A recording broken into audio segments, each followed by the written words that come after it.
আরে অনুষ্ঠান বাড়িতে পাত বৌনি করার সময় দেয় না এরকম গরম গরম বেশ মচমচ করে, খেতে হেভি লাগে।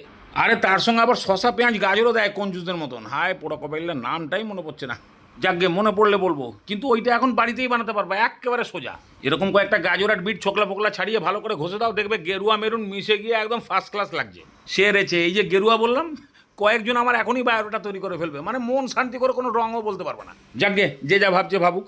বিট গাজরের ল্যাটা চুকে গেলে এরকম আদা কাঁচা লঙ্কা একদম ঝিরি করে দেবা, আর 5 টাকার ভাজা বাদাম এটাকেও একটুখানি গুঁড়ো করে দেবা। এবার একটা ব্যাটারও বানিয়ে ফেলো। 4 চামচ কর্নফ্লাওয়ার, 4 চামচ ময়দা, আর হাফ চামচের থেকে একটু বেশি বেকিং পাউডার। সবকটাই সাদা, বুঝতে হয়তো অসুবিধা হলো, মাপটা মনে রাখবা। এটাকে ভালো করে মিশিয়ে দিয়ে অল্প অল্প জল দিয়ে ঠিক এরকম টাইপের থিকনেসের একটা ব্যাটার বানাও। নাও, এবারে কড়াই বসিয়ে মাত্র 1 চামচ তেল গরম হয়ে গেলেই হাফ চামচ পাঁচফোড়ন আর ওই ঝিরি করা আদা কাঁচা লঙ্কা। 3-4 সেকেন্ড খালি একটু নাড়িয়ে দিয়ে বাস ওই বিট গাজর। এবার এর মধ্যে খালি আন্দাজ করে নুন আর হলুদ গুঁড়ো, আর কিচ্ছু না, বাস এবারে ভাজো।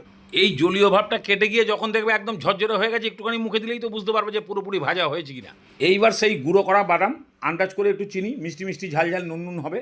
এবার 3-4 মিনিট মতন কষিয়ে দিলে চিনিটা যখনই গলে যাবে, বাস নামানোর আগে খালি হাফ চামচ গোলমরিচের গুঁড়ো। একদম ঝাকাস টেস্টের পুর রেডি হয়ে গেল। এটা এবার একটু ঠান্ডা হোক, ততক্ষণে পনিরের এরকমভাবে চাদর কাটিং করে রেখে দাও। হ্যাঁ, মনে পড়েছে, হ্যাঁ, সপাট পনির, এইটুকু স্টাফড পনির। এবার এই পনিরটাকে টেস্টি বানানোর জন্য অনেক কিছু দেওয়া যায়, নুন, লঙ্কার গুঁড়ো, চাট মশলা, ম্যাগি মশলা, যা হাতের সামনে আছে খালি উপরে ছড়িয়ে দাও। এবার একটা করে পনির নাও, তার উপরে পুর চারিদিকে ছড়িয়ে দিয়ে আরেকটা পনির দিয়ে ঢাকনা দিয়ে চেপে দাও।